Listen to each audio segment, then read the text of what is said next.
donc pour cette plénière en ligne organisée par le CJD Tarn-et-Garonne. Donc la section Tarn-et-Garonne pour les JD qui viennent d'ailleurs en France et pour les personnes qui ne sont pas au CJD, au Centre des jeunes dirigeants. C'est une section qui se compose d'une vingtaine de chefs d'entreprise de tout secteur d'activité et qui, comme toutes les autres sections du CJD en France et comme pour tous les chefs d'entreprise en France, vient de passer une période quand même assez extraordinaire. Je pense que là, on a un petit peu l'impression de se réveiller comme d'un long coma, d'être en salle de réveil après une grosse opération. Voilà, ça fait 2 semaines maintenant qu'on est déconfinés. J'ai pas tout entendu, mais apparemment, voilà, la France se réveille, hein, c'est le Premier ministre qui l'a dit. 2 mois et demi que notre vie a complètement changé. Puis quand on se pose et qu'on regarde les 8 semaines écoulées, c'est quand même assez impressionnant et assez incroyable. Qu'on ait travaillé ou pas, qu'on ait réussi à transformer cette crise en opportunité, ou que malheureusement on a été obligé de fermer temporairement. Vraiment, ce qui vient de se passer est absolument incroyable. Moi, c'est seulement maintenant véritablement que je prends conscience de l'énormité de ce qui vient d'arriver. Et ici, maintenant, parmi nous, je pense qu'on est nombreux à le dire tous les jours. Qu'est-ce que j'aurais fait sans le CJD? Comment est-ce que j'aurais pu agir sans ce mouvement qui a été si puissant, qui a été capable de montrer toute sa force pendant toute cette période? Et dans le Tarn-et-Garonne, Ah, on ça y a est, été… Tom. Bonjour. Bonjour. Dans le Tarn-et-Garonne, on a été quelques-uns à retrouver nos codes MyCJD d'un seul coup, là, puisqu'il fallait tout mettre en place donc à distance.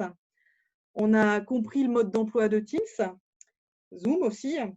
Et pour ma part, j'ai enfin compris ce que c'était qu'un SharePoint. Et là, une solidarité absolument extraordinaire s'est mise en place entre nous. Nos JD qui sont donc des experts de métier, les avocats, les experts comptables, voilà, donc n'ont pas compté leurs heures, leur temps pour nous aider. Les dirigeants se sont entraidés et se sont soutenus comme jamais. Et une fois le premier choc passé, on s'est réjouis pour tous ceux qui s'en sortaient et on a soutenu ceux qui avaient malheureusement dû stopper leur activité et on espère véritablement qu'ils parviendront à redémarrer. Au CJD en région et au niveau national, il y a beaucoup de choses également donc, qui se sont passées. En région, on a su mettre en place et animer 2 fois par jour des cafés Teams pour soit parler de notre météo. On aime bien au CJD parler de la météo. Et puis d'exposer les difficultés qu'on pouvait éventuellement rencontrer. On a su mettre en place des plénières à distance comme celle qu'on monte ce soir, où l'ensemble des JD de la région étaient conviés. On a su faire aussi des commandes de masques groupées. Et puis, au niveau national, on a eu des formations absolument sensationnelles à raison de 3 fois par semaine, 3 matinées par semaine, sur des thématiques incroyables, des Facebook Live aussi, avec vraiment des pointures nationales pour nous aider à passer ce cap. En section, on a aussi réussi à maintenir nos commissions, Découverte Pro, Start, voilà, qui vont parler donc aux JD qui sont présents ce soir. Et ce soir, on a la chance de recevoir Laurent Kivogne, qui est coach, formateur, conférencier. C'est un ancien JD, donc il nous expliquera tout ça, il a pas mal roulé sa bosse au CJD. Et aujourd'hui, il est toujours un peu présent parmi nous parce qu'il est coformateur de la célèbre formation Le Voyage héroïque ou Voyageur héroïque. Le voyage. et qui est également donc formateur pour la formation Oser le conflit. Et donc, c'est ce qu'on va faire ce soir. On va oser donc le e-conflit parce que le confinement, la distance, permettent soit de se cacher derrière des non-dits et puis de laisser carrément pourrir la situation, je pense encore plus qu'en présentiel, en situation réelle, ou alors, ce qui est mon cas, hein, de découvrir des personnalités qu'on n'aurait absolument pas soupçonnées parmi ses collaborateurs dans son entreprise. Alors, je pense que ce soir, on va oser peut-être laisser éclater le conflit. Et donc, je vais laisser la parole à Laurent pour qu'il nous fasse donc sa plénière. Bienvenue Laurent et merci à toi d'être parmi nous ce soir. Merci Marie, merci à tous. On est parti là? On y va? Allez, on est parti, on y va. Alors, je vais partager l'écran, je crois que je peux. J'ai quand même un petit support, un petit PowerPoint pour vous. Hop. Alors, je le lance. Hop, hop, hop. Le petit moment de solitude pour la manip.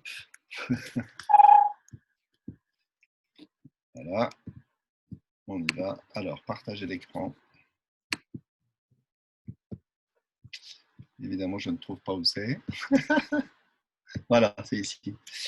Alors, partager l'écran.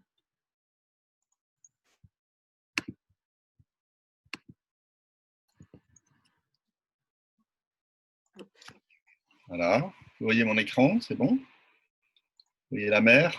Oui.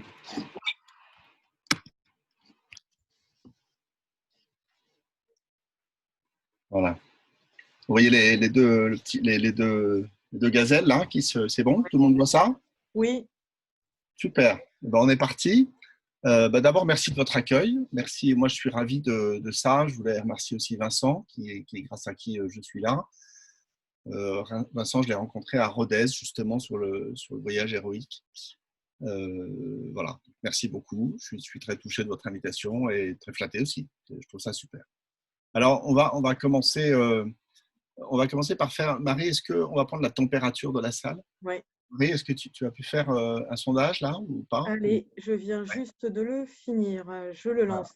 Alors, je Voilà. n'ai jamais Donc, fait. J'espère que vous allez réussir à le consulter.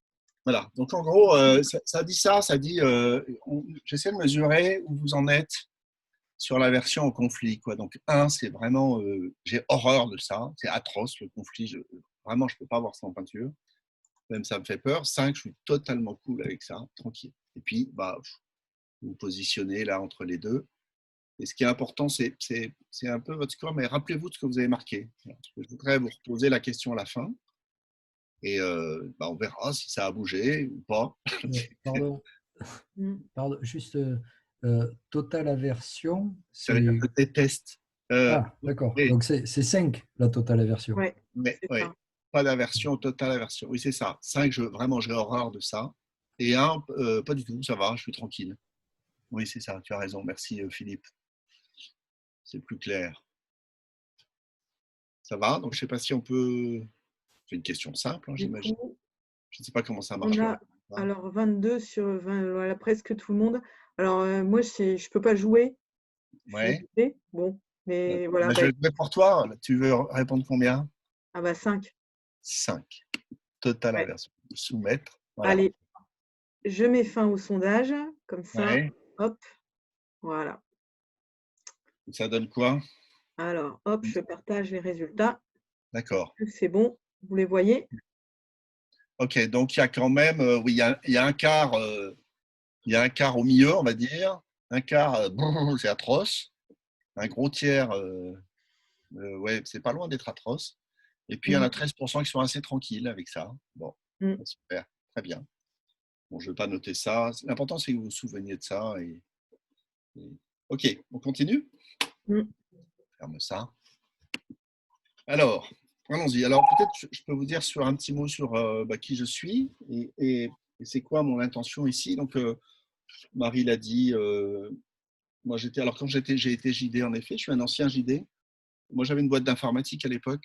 Je suis resté de 2007 à 2015, je crois. Et je suis parti du CJD parce que vraiment, j'ai trouvé que c'était un mouvement absolument formidable. J'ai adoré ça. C'est vrai que c'est un mouvement de passage où on ne reste pas toute la vie, je ne crois pas, mais encore qu'il y en a qui sont là depuis 20-25 ans, mais la grande majorité, pour la grande majorité d'entre nous, c'est un mouvement de passage. Donc j'ai trouvé le moyen d'y rester, moi, en partant, en restant, puisque je suis formateur. Voilà. Et j'ai gardé le goût j'ai trouvé le goût du groupe, le goût du collectif, et c'est comme ça que j'ai bougé dans mon métier. Et que maintenant, j'anime des groupes, des formations, dont le voyage héroïque, que j'ai animé à Toulouse il n'y a pas très longtemps, chez vous là. J'ai oublié la ville exacte. Et puis, à Mondonville. Mondonville, voilà, c'est ça. Merci beaucoup, Alexandre. Et puis alors, Oser le conflit, je n'anime pas chez vous, j'anime à Paris, à Lyon, et je l'ai fait à La Réunion aussi, ça c'était chouette. Voilà, donc ça, voilà qui je suis en gros. Alors, je suis aussi quelqu'un qui a, ça je peux dire un tout petit mot là-dessus, je suis quelqu'un qui, dans son enfance, a connu une certaine forme de violence. Alors, c'est pas Zola, hein, je n'ai pas été attaché au radiateur et battu à mort, c'est très loin de ça, mais ça a été suffisamment fort et cuisant pour que je m'en souvienne et pour que ça m'ait marqué, que ça m'ait affecté, quoi. Et que, au fond, ça reste aujourd'hui quelque chose de très important pour moi, comme une cause, quoi, qu'il y ait moins de violence dans le monde. Je suis toujours très affecté par la vue de spectacle voilà, de ce qui se passe aujourd'hui encore. Alors, il semble qu'il y ait de moins en moins de violence dans le monde. Il y a des études qui montrent ça. Moi, je trouve qu'il y en a encore trop. Voilà, on peut dire ça. Et au fond, la voie que j'ai prise, et c'est l'objet de la conférence aujourd'hui, la voie que j'ai prise, c'est qu'en fait, je pense qu'il faut apprendre aux gens à se battre. Voilà. Je ne crois pas que supprimer les conflits, ce soit une voie possible. On va voir pourquoi. Je crois que c'est un vœu pieux, c'est une utopie.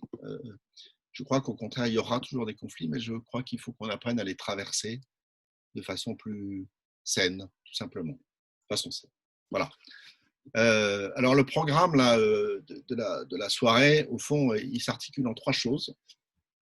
Ça dit que le conflit, ça n'est pas de la violence, c'est pas la même chose. Voilà, sinon, tout ce que je viens de dire n'aura aucun sens. Le deuxième, c'est que la vie, c'est du conflit par définition. On ne peut pas vivre, et je crois spécialement qu'on ne peut pas entreprendre sans conflit. C'est filmé d'avance.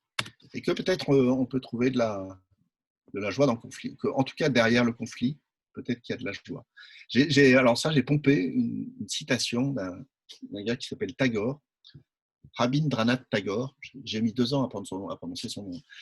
Rabindranath Tagore qui disait que c'est un Indien, un poète indien, je crois, et qui disait je me suis endormi et j'ai rêvé que la vie était joie.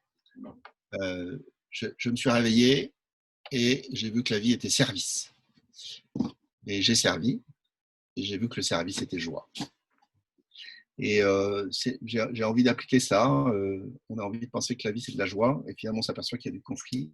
Mais peut-être que derrière le conflit, il y a de la joie. J'y reviendrai un peu tout à l'heure. Ce que je vous propose, avant qu'on commence vraiment à rentrer dans le dur, c'est une partie un peu... est-ce que c'est théorique? En tout cas, c'est un peu descendant. C'est le format qui veut ça. Je vais vous raconter des trucs, proposer des choses, proposer des lunettes en fait pour regarder un peu les situations différemment. Mais moi, j'aimerais bien qu'à la fin de cette petite causerie, on puisse parler de situations qui sont à vous, vos situations. Et donc, si vous pouviez prendre le temps de réfléchir, si vous avez envie d'exposer, d'amener ça là, ici, puis d'en dire quelques mots. Et peut-être qu'on regarde ensemble ce qu'on peut en dire de différent, faire un petit pas là-dessus. Ce serait chouette. Hein. Moi, dans la formation sur le conflit, c'est essentiellement une formation pratique. Et en fait, on va regarder les situations de chacun. Et voilà, ça donne des trucs chouettes. Moi, je suis là en accompagnement. C'est pas à moi d'expliquer les choses, mais je donne un certain nombre de cartes, comme je vais vous le faire d'ailleurs. Et puis, voilà. Donc, si vous pouviez réfléchir à ça, si vous avez envie en tout cas, ce sera avec beaucoup de joie. Alors, on commence. On est parti. Donc, le conflit, c'est pas de la violence. Alors, la première chose, c'est ça. Donc là, vous voyez, moi, j'aimerais pas du tout être à sa place, à ce pauvre gars-là, le blond. Il vient quand même de s'en prendre une sévère. Et la question, c'est, est-ce que ça, c'est de la violence. Donc ça, moi, je pose souvent la question. Alors, je demande de lever le doigt. Là, c'est un peu compliqué parce que je ne vous vois pas vraiment. Mais vous pouvez réfléchir et répondre pour vous-même. Est-ce que c'est de la violence? Une fois qu'on a dit ça, qu'on a répondu à ça, moi, en fait, je vous propose une réponse qui est non, tout simplement. Et ce n'est pas de la violence parce que la violence, c'est essentiellement de l'abus. Voilà. C'est-à-dire que ce qu'on peut dire, c'est que sur un ring de boxe, les gens sont d'accord pour monter sur le ring. Ils sont d'accord pour prendre le risque. Alors évidemment, notre beau jeune homme blond, là, il espérait sans doute pas que ça se termine comme ça. Et d'ailleurs, peut-être que c'est pas terminé. Mais il est monté avec le consentement que c'était possible et que c'était pas déloyal, et que c'était pas interdit et que c'était voilà. Et au fond, dans toute violence, il y a au contraire une forme d'abus, et c'est-à-dire de l'autre côté une forme de non-consentement. S'il y a de la violence, c'est que quelque part, il y a quelqu'un qui abuse. Alors, le mot violence, il vient d'un mot, là, on fait juste un petits passages sur les mots, juste pour qu'on fixe les idées, pour savoir de quoi on parle ensemble. Le mot violence, il vient d'un mot latin qui est vis, qui veut dire vouloir, ou volonté, et d'un mot grec qui est bia, ou bia, je ne sais pas, j'ai jamais fait de grec, mais c'est ça, j'ai regardé ça dans le dictionnaire, qui veut dire force vitale. Et au fond, la violence est une force vitale qui avance, un désir qui avance, une volonté qui avance, mais qui avance en aveugle, en écrasant l'autre, en faisant comme s'il n'existait pas. Voilà, donc ça, c'est vraiment la définition que je vous propose entre nous. D'ailleurs, l'Académie au XVIe siècle, quand ils ont fixé un peu l'usage de la langue, la violence, c'est vraiment de l'abus de la force pour contraindre. Alors, l'exemple typique, c'est le viol. D'ailleurs, c'est le même mot, on voit bien, viol, violence, c'est la même chose. C'est vraiment la forme presque emblématique de la violence, d'une volonté, d'un désir en l'occurrence, et qui ne prend pas l'autre en compte. L'autre n'existe pas, quoi. Ça, c'est de la violence. Juste un petit passage sur le conflit. Alors, au début, le conflit, on parle de guerre et de. Vraiment, au début, c'est vraiment une acception d'opposition, de guerre entre les États. Bien entendu, ce n'est pas de ça dont on va parler. Mais le conflit, c'est tout simplement une opposition de points d'intérêt, de sentiments contraires. Voilà, c'est un des synonymes qui sont très loin de la guerre, qui sont différents, discorde, divergence. On n'est pas d'accord, quoi. Et encore une fois, moi, je restreins l'usage de ce mot pour en discuter. Je parle de conflit de besoin, c'est-à-dire qu'on a chacun un besoin, une volonté, c'est toujours pareil, mais on n'est pas d'accord. Alors, je donne toujours l'exemple avec ma femme. Là, elle veut, par exemple, on va imaginer ce soir, elle veut rester à la maison, et moi, je veux sortir, je vais aller au restaurant. Bon, en ce moment, elle a tout le temps raison, parce que les restaurants sont fermés, mais imaginez, en d'autres circonstances, ce n'est pas le cas.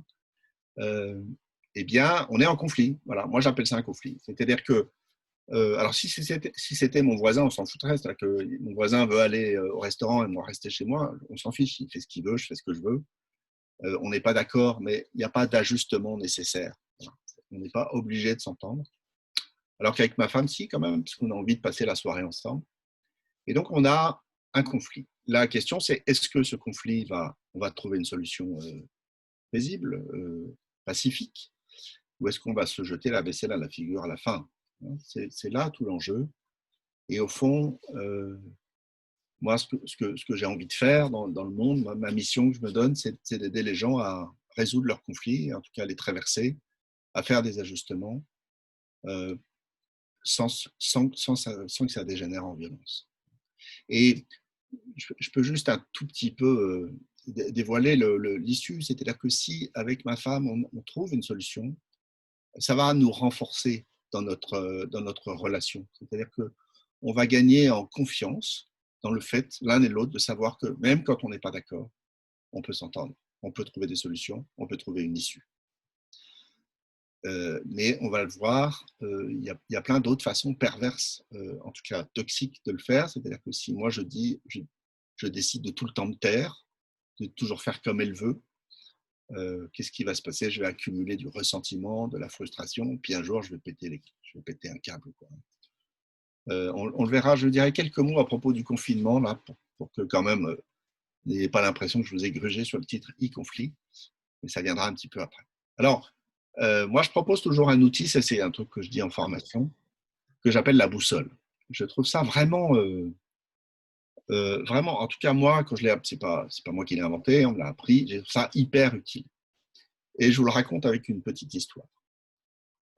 Imaginez, je sors de chez moi, je vais prendre le métro, par exemple, et puis en chemin, je rencontre deux amis, voilà, qui sont en train de discuter sur le trottoir, et je ne les ai pas vus depuis longtemps, et je suis super content de les voir.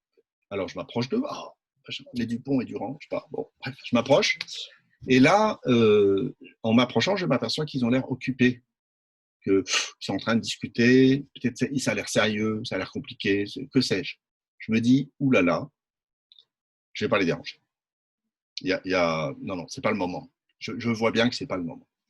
Qu'est-ce qui se passe? J'ai un désir, une volonté, hein, et là, je le fous dans ma poche, quoi. Je le mets derrière l'oreille, enfin tout ce que vous voulez, toutes les images que vous voulez. En tout cas, je n'y vais pas, je suis dans l'impuissance. C'est-à-dire que je renonce complètement à exercer ma volonté, à assouvir mon désir. C'est un désir tout à fait légitime, hein. Affreux. C'est juste aller leur dire bonjour.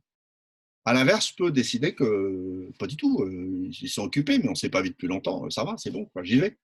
Salut, comment ça va? Je suis content de vous voir, je leur tape dans le dos, voilà. Mais il se peut qu'ils soient effectivement en train de discuter, que c'est compliqué, et que j'arrive comme un chien dans un jeu de quilles. J'arrive à un moment inopportun pour eux, et j'ai rien vu. Voilà. Je suis dans la toute-puissance. Et le point commun entre les deux, c'est que dans les deux cas, retenez bien ça parce que je trouve que c'est vraiment important. Dans les deux cas, je décide tout seul. Je décide tout seul que non, je vais les déranger. Et je décide tout seul que non, c'est bon, je peux y aller, je ne vais pas les déranger. On dit dans notre jargon qu'il y a, c'est le jargon de ma discipline qui s'appelle la Gestalt. Peu importe, je ne veux pas vous saouler avec le jargon, mais on dit qu'il n'y a pas de contact, au sens où, bien sûr, je vais leur taper dans le dos, etc., mais je ne les prends pas vraiment en compte. Je ne suis pas vraiment en contact avec leur propre volonté à eux. Ma volonté à moi reste là, soit est écrasante, soit complètement refoulée. Et le pas de contact, c'est le départ d'une violence potentielle. Alors on est d'accord, hein, c'est du tout petit exemple ça.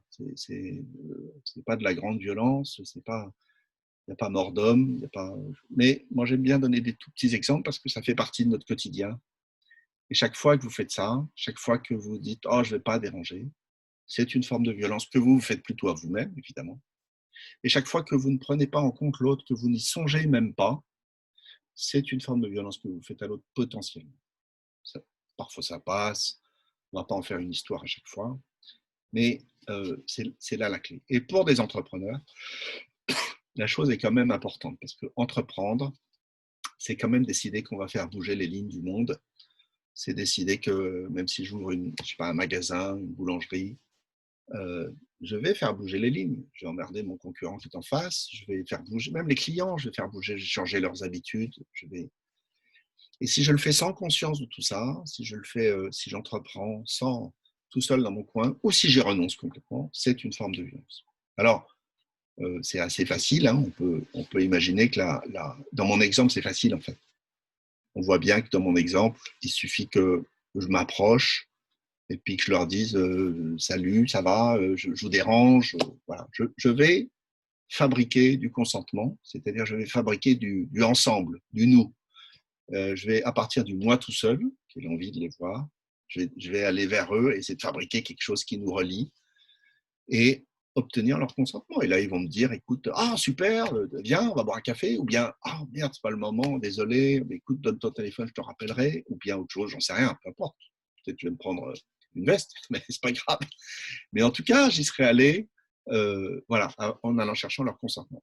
Alors, toujours, juste un petit mot, parce que je l'aime bien celui-là, de jargon. En Gestalt, on parle de saine agressivité. Je l'aime bien parce que il a une tête étonnante et bizarre, ce mot, saine agressivité. L'agressivité, on met ça plutôt du côté de la violence, justement. Mais ça va vous intéresser peut-être d'apprendre que agressivité, ça vient d'un mot latin qui est aggredior, voilà, qui veut dire en effet agresser, qui veut dire agresser simplement, mais qui veut aussi dire aller vers, tout comme je le fais là. Je vais aller voir ces gens, ces amis que je n'ai pas vus depuis longtemps. Et ça veut dire aussi entreprendre. Entreprendre quelque chose, monter une boîte, mais ça peut être aussi monter un club de pétanque, ça peut être aussi, voilà, ou entreprendre quelqu'un, essayer de le convaincre, essayer de, voilà, de le séduire, pourquoi pas, c'est une forme d'entreprise. Voilà, donc il y a, et pourquoi on parle d'agressivité? Parce qu'on fait bouger les lignes, voilà, on va un peu déranger l'autre. En fait, la leçon de ça, c'est qu'on ne peut pas vivre sans déranger l'autre. C'est pas possible. Voilà. Oubliez ça. Ou alors, vous vous enfermez, vous vous confinez. On va y revenir tout à l'heure. Le confinement absolu est une façon de céder à nos tentations de ne jamais déranger qui que ce soit, pas même soi-même, pas même s'exposer aux dangers de l'extérieur. Mais dès lors que je sors un peu de chez moi, dès lors que je veux entreprendre, comme j'imagine que vous le faites pour la plupart d'entre vous, eh bien, je vais déranger le monde. Et donc, je m'expose à faire de la violence, sauf si je le fais sainement. Le verbe sain, ça exprime le fait d'aller fabriquer du nous. Et au fond, ce qu'on peut dire, hein, pour résumer ça, voilà, pour en finir avec ces concepts un peu généraux sur conflit d'un côté et violence de l'autre, c'est que le conflit, c'est un ajustement. Et moi, j'aime bien la définition peut-être un tout petit peu plus précise, qui est de dire que le conflit, c'est un désaccord qui nécessite un ajustement. Elle veut aller au cinéma, moi au théâtre, ou bien elle veut rester à la maison, moi au restaurant, mais on veut être ensemble. Les deux ne peuvent pas se faire indépendamment de l'un de l'autre. Il y a un ajustement nécessaire. Évidemment, il y en a plein, vous en rencontrez plein dans vos sociétés. Quelqu'un veut une augmentation, vous ne pouvez pas lui donner. C'est un conflit. Voilà, etc. Comment vous allez en sortir? Est-ce que ça va se terminer mal? Par une grève générale, par une démission, par je sais pas quoi, par des cris d'oiseaux?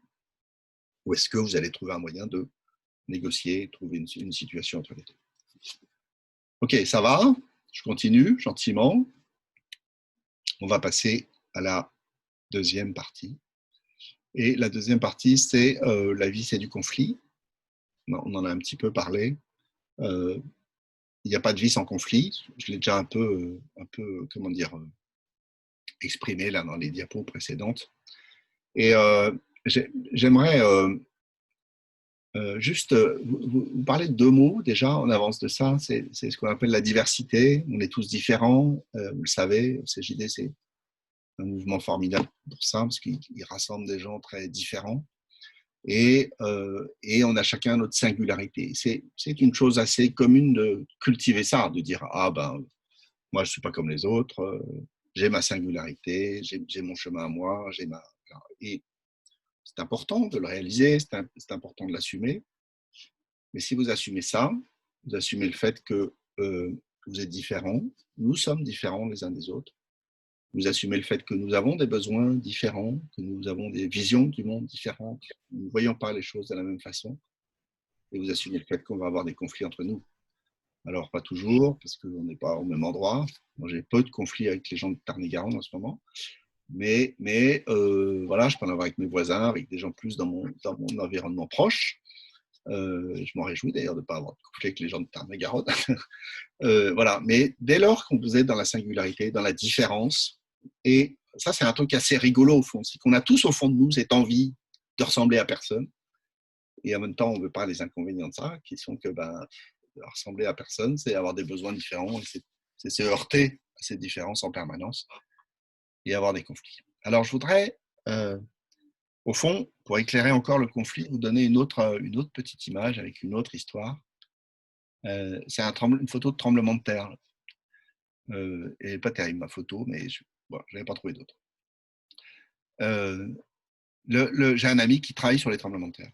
Il s'appelle Jean-Philippe et il est à Los Angeles, enfin à Pasadena, près de Los Angeles. Une faculté qui s'appelle Caltech. C'est un gars qui a, il a un chouette poste là-bas. Je crois que c'est un spécialiste et il passe de temps en temps à Paris et on discutait avec lui il nous racontait son métier, quoi. Et à l'époque, son métier, c'était il y a 4-5 ans, je crois, c'était de dire où est-ce qu'il y aurait des tremblements de terre dans le monde, d'essayer de prévoir ça. Je ne sais pas s'il y en a qui ont vu le film San Andreas. qui raconte un terrible séisme. Il y a un professeur là-dedans, c'est mon copain, c'est son équivalent, il a son poste, voilà, c'est assez rigolo. Bref, bien qu'il ait trouvé le film un peu exagéré, bon, peu importe. Il nous parlait du tremblement de terre et il nous disait, bah oui, alors il y a des risques au Chili, il y a des risques en Indonésie, blablabla, blablabla. Et on lui dit, et en Californie, et il nous dit, ah non, on n'est pas inquiet en Californie. On lui dit, mais comment ça, pas inquiet? La faille de San Andreas, tout le monde parle. Les Californiens, ils parlent du Big One, qui est une espèce de truc qu'ils attendent tous les 100 ans. Voilà, qu'est-ce que tu nous racontes? Et il dit, non, non, on n'est pas inquiet. On n'est pas inquiet parce que dans les 30 dernières années, il y a eu plein de tremblements de terre à Los Angeles. Plein. Et s'il y en a eu plein, c'est que ça veut dire que, eh bien, on a purgé l'énergie du sous-sol. Alors, qu'est-ce que c'est qu'un tremblement de terre? Un tremblement de terre, vous savez, il y a des plaques. Je ne sais pas si vous voyez mon image là, mais si vous voyez ma tête et mes mains, il y a des plaques géologiques et elles ont des mouvements, elles ne sont pas toujours d'accord entre elles finalement. Il y en a une qui veut aller par là, l'autre qui veut aller par là. C'est le genre de désaccord qui a créé l'Himalaya, par exemple. Donc, c'est pas de la rigolade, quoi. Ils ont une tendance à en faire des montagnes, les plaques. Voilà. C'est pas un conseil que je pourrais vous donner. Mais en tout cas, ces plaques, elles ont des mouvements antagonistes. Et qu'est-ce qui se passe quand elles vont l'une vers l'autre? C'est comme un ressort. Ça accumule une espèce d'énergie, comme si on bandait un ressort. Et de temps en temps, à un moment donné, ça s'ajuste, quoi. Et ça s'ajuste, il y en a une qui passe au-dessus, ou c'est l'autre, ou je sais pas quoi, ou les deux, ou ça se casse, ou enfin bref. Et là, les immeubles tombent. Voilà. San Francisco est aussi bosselé à cause d'un tremblement de terre. Et voilà, ça fait tomber tous les immeubles, sauf si ces ajustements se font en permanence, à petits pas. Voilà. Et c'est ce qu'il voulait nous dire, c'est qu'à Los Angeles, il y a eu plein de petits pas, plein de petits tremblements de terre, plein d'ajustements avec des constructions qui sont assez adaptées là-bas, assez bien foutues en prévision des séismes. Et donc, ça a été suffisamment petit pour permettre que les immeubles ne tombent pas. Et la leçon que je tire de ça, moi, c'est non seulement une espèce d'image du conflit, mais c'est l'idée que chaque fois que vous évitez un conflit, vous accumulez de l'énergie dans le sous-sol. Alors, ce n'est pas le sous-sol terrestre, ce n'est pas des plaques, mais c'est plutôt du ressentiment, c'est plutôt de la frustration, c'est voilà, et qu'un jour ou l'autre, ça nourrit, en tout cas cette démarche-là, d'accumuler cette énergie, et elle nourrit le fait qu'un jour ou l'autre, ça pète. Vous avez tous dans votre entourage, peut-être que vous êtes concernés. Alors c'est plus facile à dire qu'à faire, hein, mais mon affaire, j'ai l'air de dire c'est facile, il suffit de s'engueuler régulièrement. On sait bien que c'est pas facile. Hein. Ceux qui évitent souvent ne le font pas exprès, hein. Mais quand même, je voudrais juste mettre la lumière là-dessus. Et notamment, vous avez tous dans votre entourage des gens qui ont l'air parfaitement calmes, d'un tempérament super égal. Et puis un jour, ils pètent un câble. D'ailleurs, il y a des faits divers là-dessus. J'avais un fait divers l'autre jour, c'était dans le Nord, je crois, où un type, voilà, président du club de foot, accueillant tout le monde, voilà, super gentil, en permanence et tout. Et d'un seul coup, il a tué tout le monde. C'est un extrême absolu, évidemment, mais c'est de ce côté-là, quoi. C'est de ce côté, ce type, possiblement, il n'a jamais rien dit à personne de ce qui lui déplaisait, il n'a jamais exprimé sa volonté, et il a laissé sa volonté se faire, au fond, maltraiter par l'entourage, totalement inconsciemment, quoi. Et un jour, ça pète parce qu'il y a trop d'énergie dans le sous-sol, trop de frustration, trop de... etc. Et on peut voir ça dans les boîtes. Hein. On peut voir ça dans les boîtes. Vous avez remarqué que quand on demande à quelqu'un c'est comment dans ta boîte, les gens vous disent une des premières choses qu'ils disent, c'est ah putain, il y a une bonne ambiance ou il y a une ambiance pourrie, quoi. Il y a une bonne ou une mauvaise ambiance. Donc on est d'accord que la mauvaise ambiance, c'est pas une très bonne source d'énergie pour la boîte, quoi. Mais il y a aussi un point de vigilance du côté de la bonne ambiance, parce que moi j'ai pu observer que souvent, au nom de cette bonne ambiance, eh bien, on ne dit plus les choses désagréables. Voilà. Ah non, je veux pas, voilà, je veux pas y aller, je vais pas le dire. Voilà, il y a une trop bonne ambiance. Je veux pas foutre la merde, je veux pas, etc., etc. Et c'est un moyen, sous une bonne ambiance de surface, d'accumuler, encore une fois, c'est toujours la même histoire, hein, de l'énergie négative dans le sous-sol. Et c'est prendre le risque, c'est un des arguments quand même d'aller au conflit plus souvent, c'est prendre le risque d'un conflit plus grand encore et si grand que ça en devient violent. Alors, j'illustre aussi ça. C'est pas une très bonne illustration. Ah, mince. Allô? Oui. Allô? On a commencé. Je ne sais pas qui est arrivé, mais on a commencé. Et donc, c'est pas une très bonne illustration, mais j'adore cette photo. Voilà, c'est à la gare Montparnasse à Paris, une locomotive qui n'a pas freiné. Je trouve que c'est juste une illustration du fait de dire que si vous n'avez aucun conflit dans vos entreprises, il n'y a personne pour vous dire que vous allez dans le mur, en fait. C'est-à-dire que c'est aussi la deuxième raison, c'est que si vous cultivez une culture de l'évitement du conflit, de l'évitement de ce qu'on appelle la confrontation, tout simplement, eh bien, vous cultivez le risque de n'être pas prévenu. Et pour ça, j'ai illustré ça avec, je vais vous le passer, un discours que moi, j'adore ce discours. C'est un type, c'est l'amiral Jouarre-Noulins. Alors, ça s'adresse à des officiers, mais ça marche aussi pour du management. Ça marche pour tout le monde, je trouve. Donc, ce type est amiral, il a été major général de la marine, c'est le plus haut grade dans la marine. Il a été aussi avant commandant de l'école navale. Et quand il a quitté, il a fait son discours d'adieu aux armes en 1976, donc vous voyez, ça ne date pas d'aujourd'hui. Il a fait un discours, et alors vraiment, je vous ai mis l'adresse, là, je l'ai recopié sur mon site parce que des fois j'avais du mal à le trouver sur le net. C'est un discours génial, c'est 12 points, et je trouve que c'est les 12 points du management. Voilà, lecture 3 minutes, et je trouve ça super. Et il y en a un qui dit ça, qui dit que, je vous le lis, la discipline suprême consiste à exécuter un ordre sans avoir au préalable exposé à vos chefs, s'il n'y a pas d'urgence. On est à l'armée, hein, n'oublions pas, possiblement, on parle de gens avec des situations où les gens vous tirent dessus, les faits et les arguments qui, à votre avis, leur ont échappé.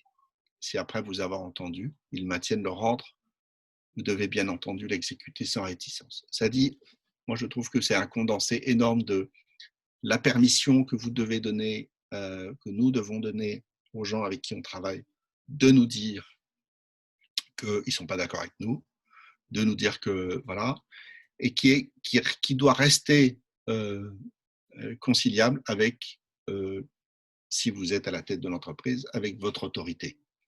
C'est vous le patron. Et donc, c'est la capacité à la fois à entendre, voilà, pour vous, et à la fois à dire, OK, je t'ai entendu, mais on va quand même y aller, quoi. Et à faire autorité. On va passer à la suite parce que. Alors, ce que je voudrais dire, c'est dire un mot sur la situation du moment. Je vous donnerai l'adresse. Moi, j'ai fait des vidéos sur le sujet. J'en ai une là-dessus. C'est un cocon, hein. On a été confinés. Alors, vous, je ne sais pas trop dans le Tarn-et-Garonne, à Montauban, mais à Paris, nous, c'était quand même très, très sérieux et sévère. Les rues étaient désertes, malgré ce qu'on a pu en dire, quelques situations, mais bon, les gens sont restés chez eux, beaucoup dans des petits appartements. Ça a été un confinement assez strict et je trouve plutôt bien respecté. Qu'est-ce qu'on a fait quand on s'est confiné? On s'est mis à l'abri derrière ces murs, on s'est mis chez soi, on a mis la plus grande distance possible avec les gens, voilà, pour n'avoir plus aucun contact avec personne. Et alors, j'ai fait un schéma, je ne sais pas comment vous trouverez, c'est un peu psychédélique, mais voilà, c'est l'idée, c'est que si nous sommes deux personnes, nous avons la possibilité d'ouvrir plus ou moins notre cercle, d'aller plus ou moins au-devant de l'autre. Alors, soit les cercles du milieu, là, c'est le mode confiné, donc les deux personnes ne se rencontrent pas, elles sont chacune chez eux, chacune dans les petits cercles, et on voit bien qu'il n'y a pas de rencontre. Les cercles du milieu, il y a un contact léger, mais il y a un contact. Et les grands cercles, il peut y avoir du trop, en fait. Ça peut être intrusif, invasif, etc. Voilà. Mais en tout cas, être confiné, il y a un grand rapport entre être confiné et puis éviter le conflit. Vous avez remarqué à chaque fois, on l'a tous vécu ça, à chaque fois que vous vous dites non mais là je vais laisser couler, je vais rien dire, je vais la fermer, ça me regarde pas, tant pis, c'est pas le moment, peu importe toutes les excuses qu'on a. Il y a quelque chose qui est comme si vous rentriez dans votre coquille, quoi, comme si vous vous renfermiez un peu, comme un Bernard l'ermite ou un escargot qui rentre ses cornes, qui se met dans sa coquille et qui perd le contact avec l'extérieur et qui du coup ne vit plus vraiment. Hein. Et alors l'autre chose qui m'a semblé intéressante, c'est que moi, je ne sais pas comment c'était chez vous, mais on m'a raconté que au moment du déconfinement ici, il y a eu beaucoup de scènes. Il y a des gens qui ont été très surpris de scènes de brutalité, d'injures, c'était waouh, ils se sont dit putain, les gens ils sont énervés ou quoi? Qu'est-ce qu'ils ont? Voilà. Et au fond, moi je crois que passer de ce stade de complètement confiné, je suis complètement sur moi. Je me déconfine. Il y a comme un effet de bombe, quoi. Il y a du trop, il y a un appel d'air, je sais pas quoi. En tout cas, ça peut être violent. Hein, parce que ce qu'il faut comprendre, c'est que être confiné, c'est rassurant aussi. Moi, je suis des gens, j'ai des clients en individuel, et, y compris en psychothérapie, c'est une partie de mon métier. Et je vois qu'en mode confiné, il y en a que ça a angoissé terriblement de perdre la liberté, et il y en a que ça rassurait terriblement, tu vois, qui se disent c'est cool, le confinement, je me sens bien. Voilà. Au bout d'un moment, ils trouvent ça long, ils en ont marre au bout d'un moment, mais quand même, il y a quelque chose du côté de qu'est-ce que ça fait du bien. Et à l'inverse, au moment du déconfinement, il y en a qui ont dit putain, je suis hyper angoissé, j'ai pas envie de sortir de chez moi.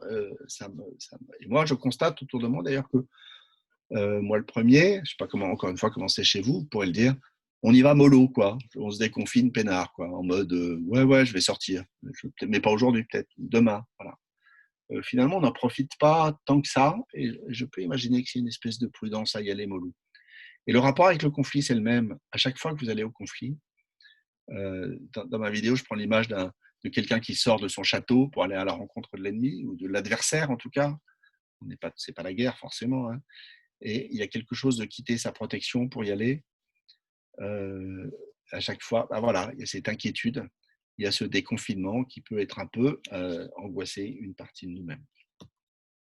Voilà, je continue. Il est 35. Ça va, on est pas mal. Parce que moi, j'aimerais passer du temps un peu avec vous.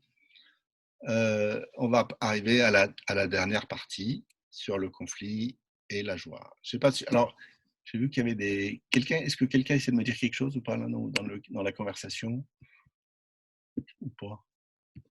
Bon. Non, Laurent, c'est bon en fait. Voilà, n'hésite pas, hein, Marie, si jamais. Ouais. J'ai dit que tout le monde pouvait poser ses questions, faire ses remarques dans le chat pour qu'on puisse te les poser après. Ok, très bien. Alors, le conflit, c'est la joie. J'en ai dit quelques mots, mais je voudrais donner un peu 2-3 éléments, et puis on va faire un tout petit exercice de progresser un peu, parce que là, c'est un peu théorique ce que je vous dis.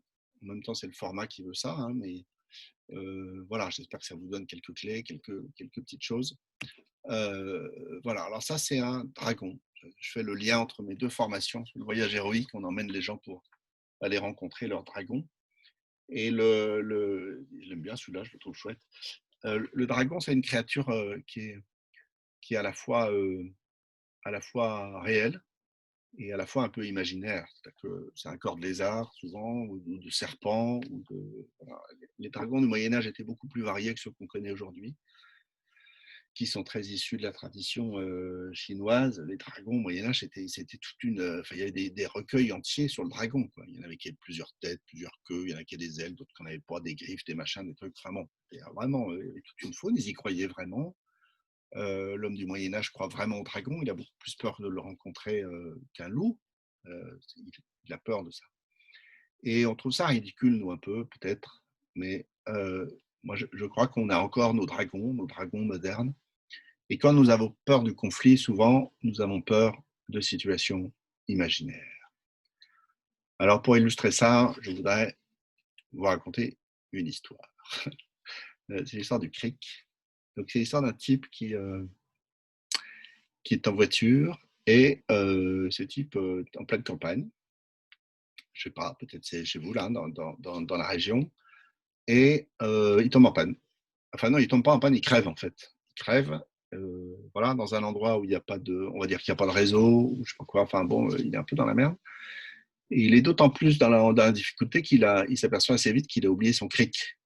Alors, panique un peu. Il se dit merde, comment je vais faire là, parce que Bon, il a utilisé son cric pour bricoler à la maison. Il a oublié de le remettre dans la voiture. Et il est là, avec son pneu crevé. Il ne sait pas quoi faire. Il est tout seul, pas de réseau. Bon. Petit moment de solitude. Et puis, d'un seul coup, il s'aperçoit que là-bas, tout là-bas, à l'horizon, il y a une cheminée. Il voit une fumée. Voilà. Sans doute une cheminée, une maison. Ah, quelqu'un. Il y va. Il dit, bon, bah, j'y vais. Il se précipite. Enfin, il se précipite. Il se met en chemin. Et puis, en chemin, il gamberge un peu, quoi. Il se dit, bah, ouais, c'est une cheminée, mais est-ce qu'il y a vraiment des gens, quoi? Parce que, bon, oh, bah, sans doute, oui, oui. Puis, ah, mais est-ce qu'ils vont avoir un cric? C'est pas sûr, quoi. Puis il avance, il avance, il avance, il avance. Toujours rongé par le doute, voilà, de tous ces rendez-vous qu'il va manquer, de sa journée qui est foutue, peut-être la nuit. Enfin bon, il gamberge, et puis d'un seul coup, il se dit, mais ah oui, mais ils ont un cric, mais ils habitent là, en pleine Cambrousse, là, c'est des sauvages, j'en suis sûr, ils vont pas vouloir me prêter le cric. Mais oui, mais les gens sont comme ça maintenant. Ils veulent plus prêter. Il n'y a plus d'entraide de nos jours. Et là, voilà, il se tricote tout seul. Il se monte le bourrichon, comme on dit chez moi. Et mais oui, oui, les gens sont. Il n'y a plus d'entraide, il n'y a plus de solidarité. Les gens sont égoïstes. Machin. Et là-dessus, il arrive à la maison, finalement. Et puis, il sonne quand même. Et puis, il y a une fenêtre qui s'ouvre là-haut. Là, une dame, visage assez avenant, demain, qui lui ouvre et qui dit, qu'est-ce qu'il y a? Et là, il est tellement énervé, il s'est monté tellement le bourrichon, il lui dit, vous savez quoi, votre cric, vous pouvez vous le garder. Et il s'en va. Et donc, cette petite histoire, c'est hyper dur de raconter une histoire drôle quand on voit personne. C'est une petite histoire pour dire qu'on fait ça tout le temps. Et ça s'appelle des projections. C'est-à-dire qu'on imagine des choses, qu'on plaque sur les gens ou sur les situations. Et c'est souvent des choses qui sont issues de notre histoire. Je voudrais juste dire un tout petit mot là-dessus.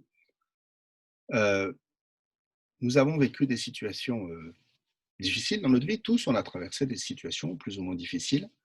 Moi, je donne l'exemple je vous disais, moi, j'ai connu des formes de violence dans ma jeunesse. Et en fait, mon père était extrêmement colérique. Voilà, et il me foutait les jetons.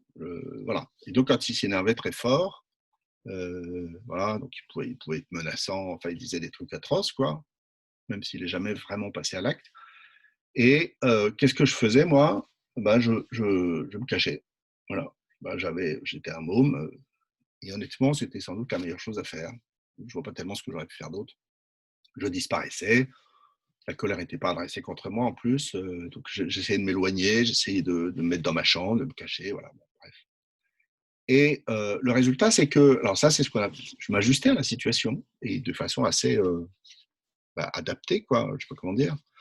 Et le fait est cependant que j'ai mis longtemps à comprendre que par la suite, je pouvais, dès qu'il y avait du bruit, dès qu'il y avait quelqu'un qui criait, adopter le même réflexe, quoi. Avoir le même réflexe, disparaître, me cacher, ne plus rien dire. Et tout ça. Donc, bon, heureusement, j'ai travaillé le sujet, ça va mieux, j'ai changé. Mais en gros, qu'est-ce qui se passe? Et c'est ce qui se passe souvent dans nos vies, c'est-à-dire qu'on plaque sur la situation du moment quelque chose qui appartient à une situation antérieure. Dans mon exemple, l'antérieur, c'était mon père qui était énervé. Mon père qui, pour moi, était à la fois l'autorité, un adulte, beaucoup plus fort que moi. Je n'étais qu'un enfant, donc beaucoup plus faible, moins fort, quoi, incapable de dire quoi que ce soit. Je n'avais ni l'autorité, ni la force, ni la puissance, ni le courage, j'avais rien. Je n'étais qu'un enfant, j'étais un enfant. Et dans les situations plus tard, j'ai pu me remettre, enfin, inconsciemment évidemment, de me remettre comme ça dans le même imaginaire et à imaginer que je ne pouvais rien faire et du coup que la seule solution c'était de me taire, de me cacher, de me mettre sous la table, sous le lit, que sais-je, dans le placard, me cacher. Et en fait, c'est ça la situation, c'est-à-dire que nous avons tendance à plaquer sur notre quotidien des situations du passé.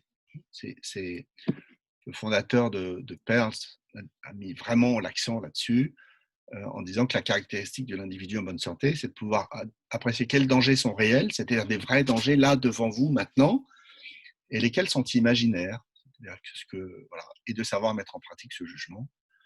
Et il continue en disant quiconque a déjà fait des cauchemars, a déjà été dans une forêt obscure la nuit, parce que le moindre craquement de feuilles, de brindilles, le moindre frémissement des feuilles semble annoncer une approche d'ennemi, il réalisera combien de souffrances inutiles nous impose les dangers imaginaires.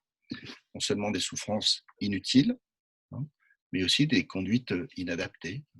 Voilà, c'est pas ajusté de fuir devant une simple situation. Alors j'ai envie de vous proposer un exercice qu'on va juste commencer là et que vous pourrez voilà, peut-être continuer chez vous. Je vous le donne voilà, pour que vous repartiez avec un peu de grain à moudre. L'idée, c'est de se dire, tiens, est-ce que je pourrais regarder des situations que j'ai traversées dans ma vie? Vous le mettez sur une feuille et vous dites 3 situations qui me sont restées sur l'estomac, en gros. Ça veut dire quoi? Ça veut dire, ouais, il suffit que vous vous en souveniez, en fait, des situations pénibles.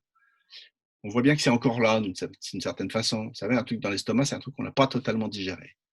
Voilà, des situations qui sont dans le souvenir et peut-être encore un peu douloureux. Alors, ça peut être hier, mais ça peut être il y a 10 ans, ça peut être quand vous étiez enfant, à l'école, au boulot, en famille, peu importe. D'ailleurs, pour l'exercice, c'est un exercice qu'on fait en formation, voilà, évidemment, en le creusant un peu plus. J'invite toujours à essayer d'avoir un panorama assez large de situations, hein, de faire une à l'école, une jeune, une il n'y a pas longtemps, une il y a longtemps, une dans ma famille, une au boulot, etc. Donc vous faites ça, vous avez ces 3 situations, donc si possible à des époques différentes, dans des contextes différents. Juste je ne vais pas vous laisser 1 minute 30 là, parce que je vois que le temps passe, mais notez-le pour plus tard, quoi, pour faire ça. Et l'idée ensuite, c'est de dire, tiens, de quoi qu'est-ce qui s'est passé là-dedans, quoi. Et alors, j'ai pas fait le PowerPoint, c'est ballot, mais en gros, c'est de dire comment je me suis senti dans chacune de ces situations. Donc, moi, je vous donne l'exemple avec mon père. Je me suis senti faible, impuissant, un peu lâche, je dois le dire, parce que je n'osais pas intervenir, qui gueulait sur ma mère. Voilà, mais objectivement, je ne pouvais rien faire. Mais quand même, je me suis senti un peu lâche. Et donc ça, c'est dans la première colonne. Et dans la deuxième, comment l'environnement, de façon générale, m'est apparu. Là, l'environnement, c'était principalement mon père. Il m'est apparu menaçant, fort aussi, puissant, imprévisible. On ne savait jamais quand ça arrivait, et puis on savait jamais quand ça s'arrêtait. Donc, voilà, flippant. Donc, vous faites ça, et le jeu, c'est de regarder, est-ce qu'il y a du toujours pareil dans vos situations que vous rencontrez? C'est-à-dire que, est-ce qu'à chaque fois c'est différent? Ou est-ce que, quand même, il y a des choses qui se répètent? Il y a du toujours pareil, quoi, entre les 3 situations, ou les 4, ou les 5. On peut en mettre autant qu'on veut. Hein. Faites l'exercice, vous ferez l'exercice ce soir, demain, peu importe. Et là, si vous avez la chance de tomber sur des répétitions, ça veut dire qu'il y a possiblement de l'imaginaire, c'est-à-dire que vous refaites tout le temps le même truc, quoi. On a, en fait, là, en psychologie, on dit que la pathologie est là où il y a des choses figées, où il y a de la répétition, où on fait toujours pareil, on a toujours les mêmes réflexes. Et là, c'est vraiment là que on va pouvoir voir, vous allez pouvoir travailler sur le sujet et vous dire, c'est à cet endroit-là que moi, je plaque des choses sur le monde. J'habille le monde de choses qui ne m'appartiennent pas. J'ai fait une vidéo qui s'appelle Les oripeaux du passé, c'est-à-dire qu'on met des vêtements sur les gens qui ne leur appartiennent pas, qui sont des vêtements de notre passé, de gens de notre passé. Et ce que je vous propose, c'est que cet exercice permette de faire la lumière là-dessus et permette de déshabiller ces gens de ces oripeaux, de ces vêtements imaginaires. Et au fond, c'est là la clé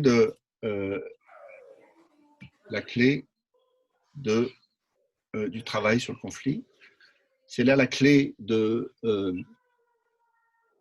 au fond, de la joie qui peut survenir quand on traverse le conflit. C'est que une fois que vous aurez dépouillé les gens, en tout cas votre vision des gens, de ces dangers imaginaires, de ces faux vêtements, vous rendez possible une rencontre authentique avec les gens. C'est-à-dire que vraiment, je vous invite à considérer que la façon dont nous voyons les gens, la façon dont on considère spécialement ceux avec qui on a des difficultés, des conflits, n'est sans doute pas ce qu'ils sont vraiment au fond d'eux. Le problème, c'est que plus on les considère comme étant comme ceci ou comme cela, plus ça les conforte, plus ça risque d'arriver, quoi, et de s'auto-réaliser, parce que espèce de montée aux extrêmes, quoi, une espèce de façon de faire qui fait que les gens sont de plus en plus. Est-ce qu'on pourrait couper le micro là de, je sais pas, il y a le micro. Voilà, plouf. Donc plus vous les déshabillez, plus ça va permettre une rencontre authentique. Je voudrais juste pour finir cette causerie sur le voilà un peu théorique, puis peut-être j'espère que vous aurez des questions, que vous aurez des situations. Oui. Le,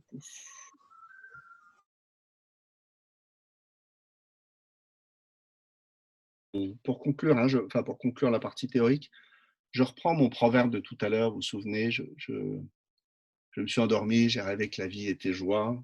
Je me suis réveillé, j'ai vu que la vie était service et j'ai servi. Et j'ai vu que le service était joie. Et au fond, je me suis dit, mais c'est servir quoi? Et en fait, nous d'ailleurs, on sert, on est au service de nos entreprises.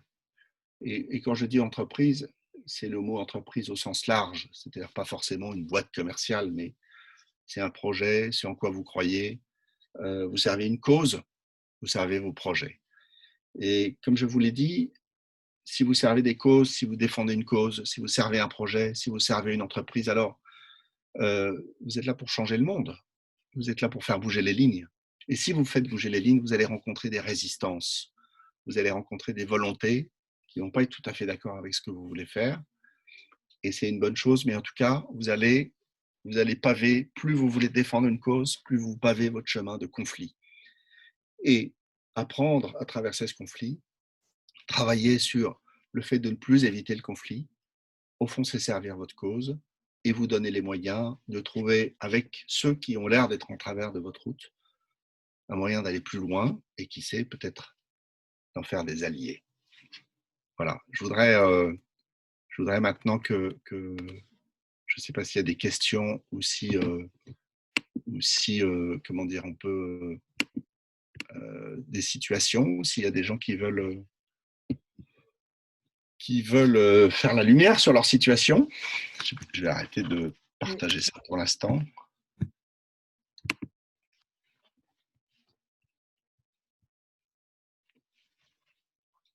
Oui, on est 25, donc vous pouvez prendre la parole directement en activant votre micro. Si vous Oui, d'accord. Il n'y a pas de souci.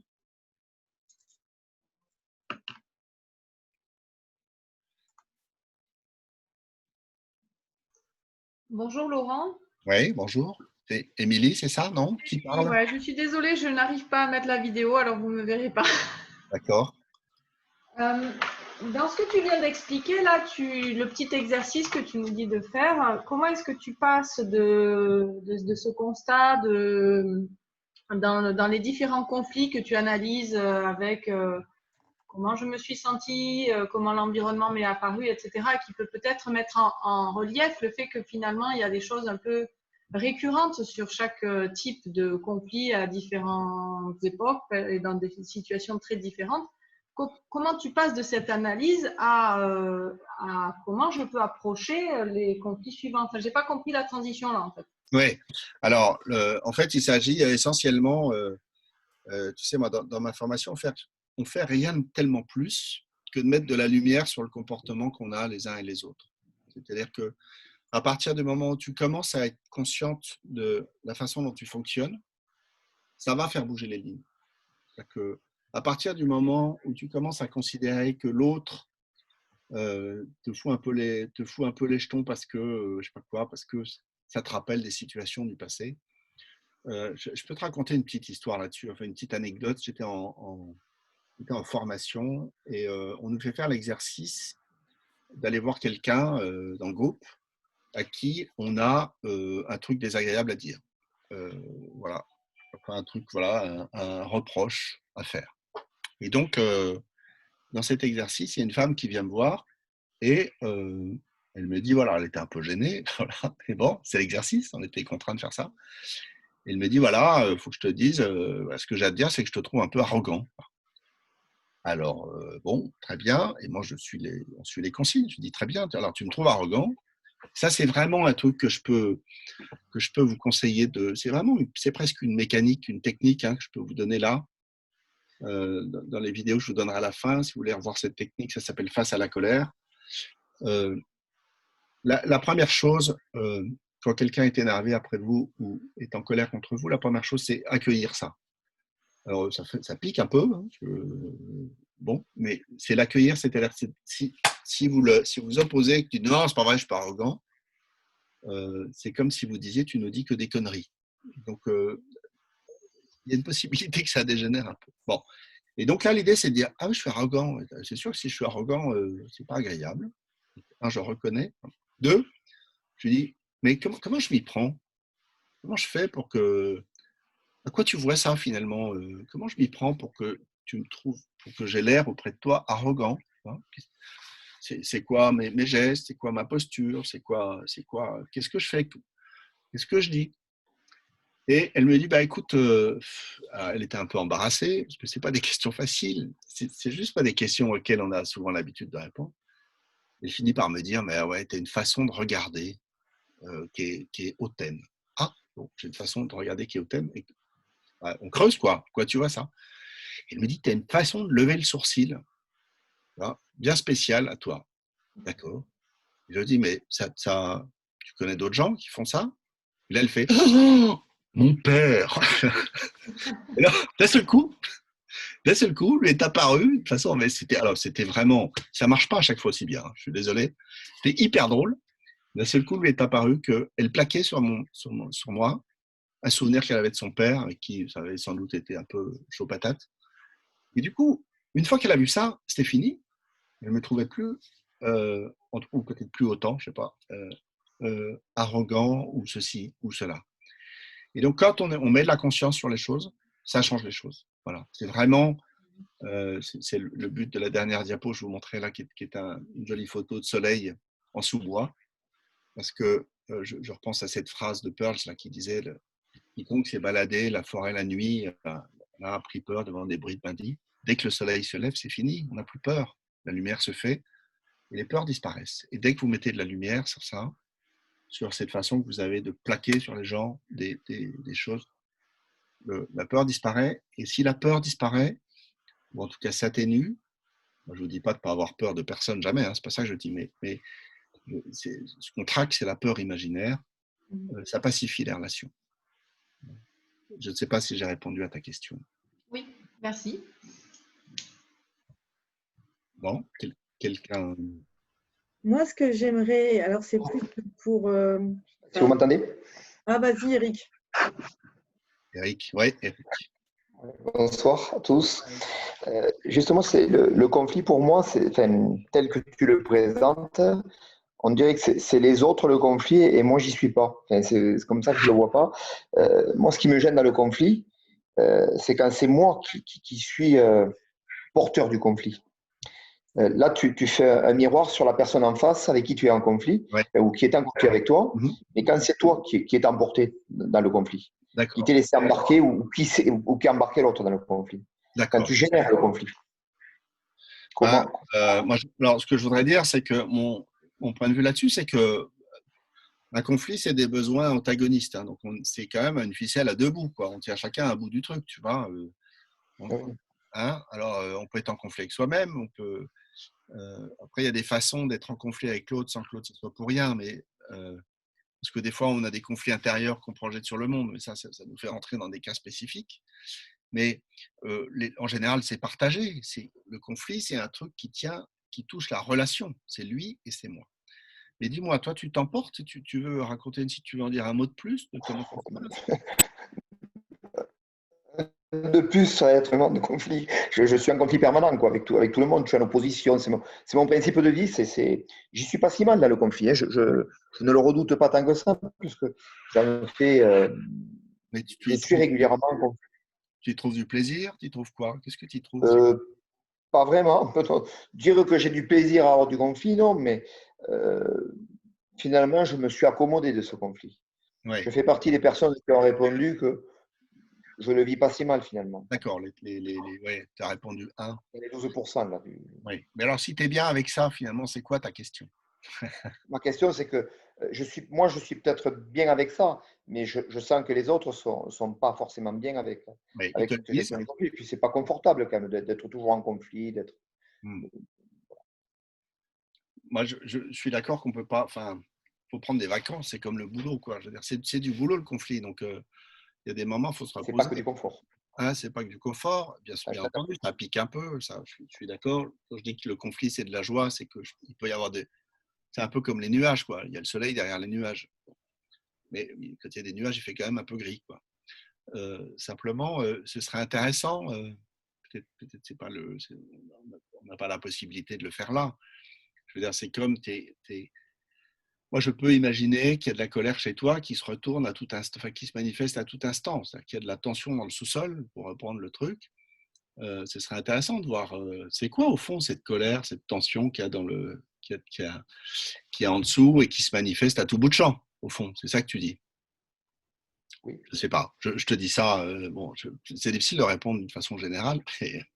Mais si tu reprends ton exemple aux États-Unis, là, bon, mais finalement, je suis en conflit permanent, mais il n'y a pas de truc qui explose, quoi. Mais par contre, Ouais, il y a du conflit permanent, quoi. Enfin, ouais, il y a une énergie qui se c'est manifeste. presque devenu un jeu, quoi. Je t'entends pas. Pardon? Pardonne-moi. Oui. C'est. Bon, écoute, je, En fait, j'ai je pas sens. bien entendu la question, donc c'est pour ça, là, ça a coupé un peu. Ouais, mais j'ai une bande passante qui passe pas très bien, là, c'est pour ça. Mais D'accord. ce que je veux dire, c'est par rapport à ton exemple aux États-Unis, je crois que c'est à San Francisco, là, enfin, Ah, euh, ouais. tu expliquais que c'était en permanence ce conflit. Enfin, Ouais. moi, c'est un peu ça. Alors, D'accord. ça explose, ça peut exploser, mais finalement, on revient. Je veux dire, ça me rend pas malade. Enfin, je crois pas. Bon, tu peux faire confiance dans les autres. Enfin, il y a aussi le fait que toi, tu as l'impression d'être beaucoup en conflit. Après, je ne sais pas comment ton entourage vit ça, mais tu peux aussi leur faire confiance pour te le dire si ça les saoule vraiment. Hein. Je veux dire, Ah, mais ils me le disent, hein, je te rassure. ils te le disent. Ouais. Ouais, il t'ajuste à toi. Ouais. Écoute, tant que tu trouves un équilibre, moi, j'ai pas, tu vois. Moi, Euh, ouais. Laurent, moi je voudrais Oui, intervenir. Donc, je vais essayer de mettre ma caméra. Donc, c'est Audrey. Je ne sais pas si vous me voyez. ça y est, je te vois, Audrey. Ouais. Donc, c'est JD Toulouse. Déjà, je voulais te remercier pour ton intervention parce qu'elle est pile poil, comme on dit. Ouais. Elle est adaptée au moment et en même temps, elle correspond à des situations que je vis. Donc, tu nous as fait part de ton témoignage. Je vais te faire part du mien. Et puis, je vais essayer de te dire un petit peu les clés que je commence à trouver. Donc, je gère une équipe de 5 personnes sur une association à Toulouse. Et il y a des collaborateurs qui fonctionnent un peu comme moi et j'ai des salariés qui ne fonctionnent pas du tout pareil. Alors moi, comment je fonctionne? Je suis quelqu'un de très carré, de très rigoureuse. J'aime la perfection, j'aime l'organisation. Et j'essaie de me découvrir un peu plus en étant au CJD. J'ai découvert des choses. J'ai découvert que je suis dans ces personnes très perfectionnistes. Et mon directeur, parce que j'ai un directeur, m'a dit Audrey, tu es très exigeante avec toi-même et tu vas l'être aussi avec les autres. Et donc, tu dois faire attention parce que tout le monde ne va pas te suivre à la même vitesse. Et c'est ce qui se passe. C'est-à-dire que j'ai des collaborateurs qui fonctionnent un peu comme moi et j'en ai d'autres qui sont de nature plus cool, qui aiment bien proposer des idées, mais qui ne sont pas toujours là pour les mettre en œuvre. Ouais. Audrey, ça te va si on prend une situation particulière? Si on rentre dans le détail, plutôt que tu vas de Ouais, un tableau, ok. est-ce que tu as une situation avec un ou une collaboratrice? C'est pas Oui, avec un collaborateur qui justement, donc je lui délègue des choses et j'ai pas de retour. Regarde, on va faire un petit jeu si tu veux bien. Ouais. Regarde, si tu connais du monde ici, Oui. tu connais et qui pourrait jouer. Comment on va lui donner un nom à ce collaborateur? Comment on va l'appeler? Tu veux que je le nomme? Ouais, tu nommes un vrai prénom ou un faux, peu importe. Oui, Cyril.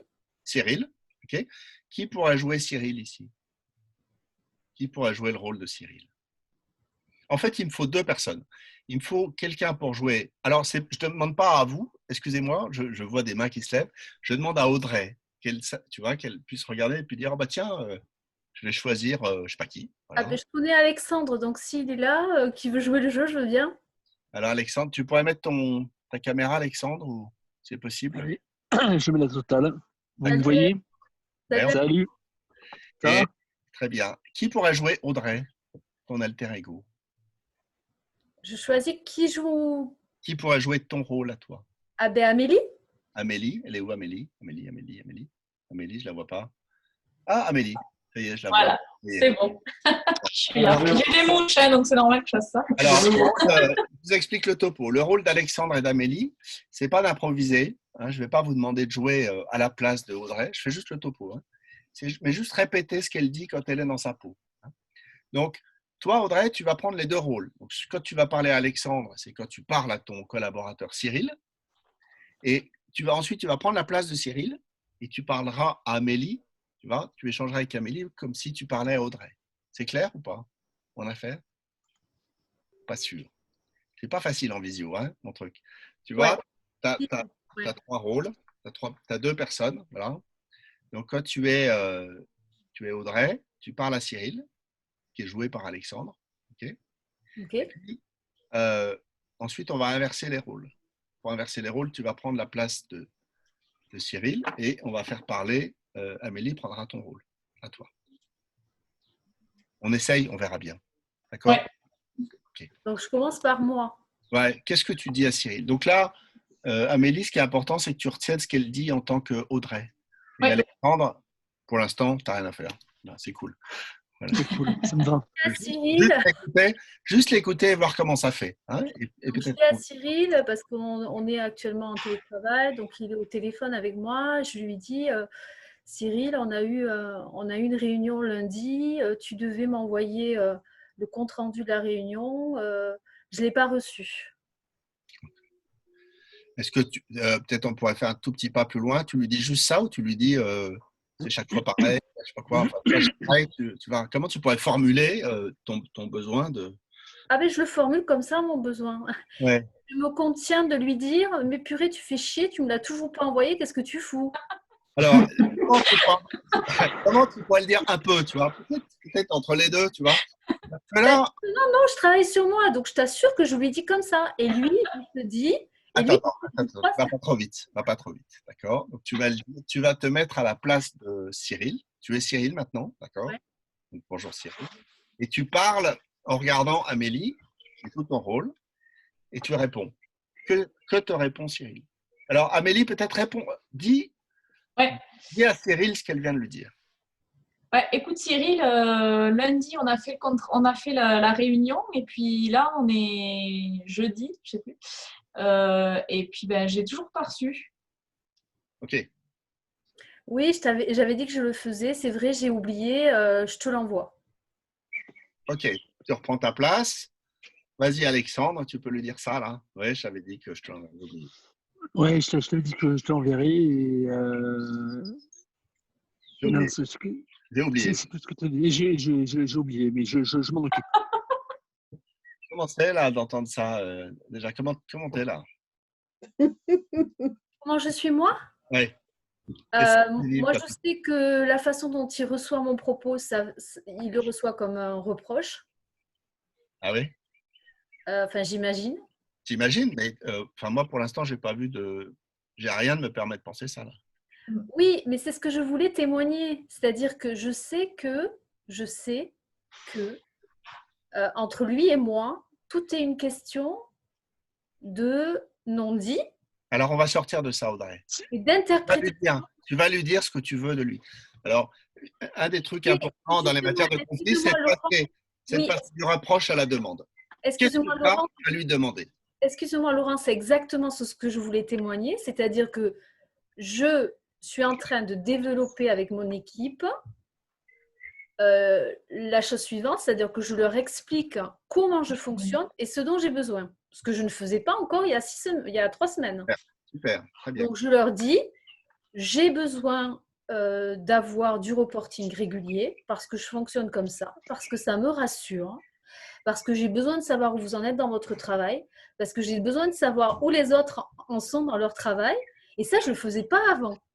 C'est-à-dire que je clarifie mes intentions. tu vois, Audrey, mon propos ici, c'est d'essayer de rentrer dans la situation. Et c'est super ce que tu dis. Et c'est de vous faire expérimenter comment c'est d'être dans la situation plutôt que dans des généralités.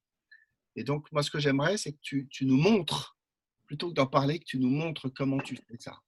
Voilà. Qu'est-ce que tu pourrais dire? Qu'est-ce que tu réponds à Cyril, là?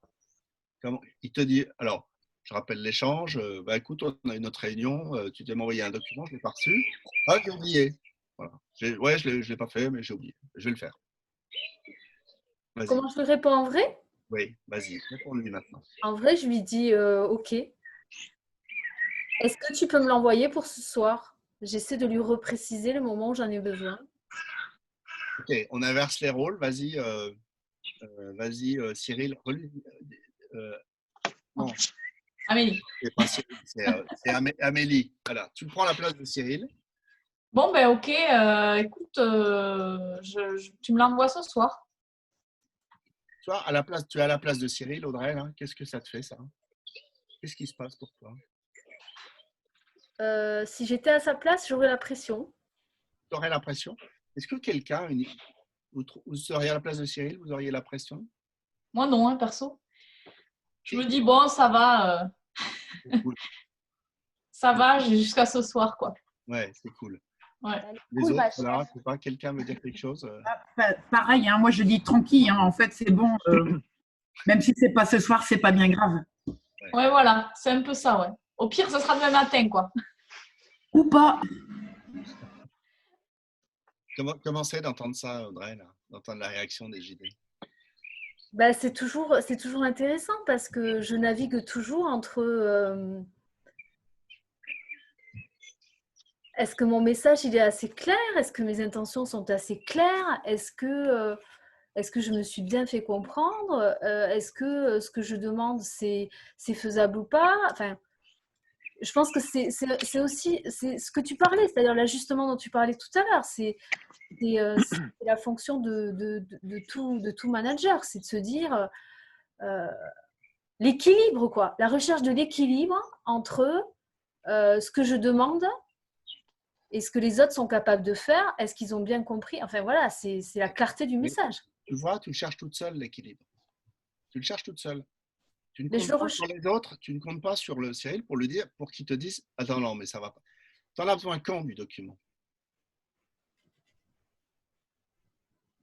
En fait, la réunion, c'était lundi. Pour de vrai, tu aurais voulu l'avoir quand?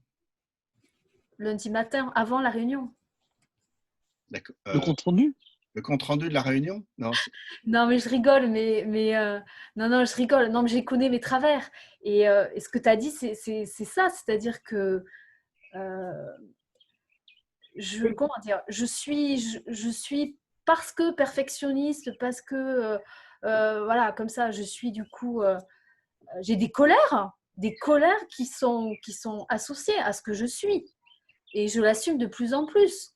Et je pense que quand j'assumerai de plus en plus comment je fonctionne, j'arriverai plus à le dire aux autres et que aussi je leur offrirai l'occasion de me dire comment ils fonctionnent eux. C'est très juste ce que tu dis. Hein. C'est Carl Rogers, il a dit ce qui est paradoxal, c'est quand on commence à s'accepter soi-même qu'on peut commencer à changer.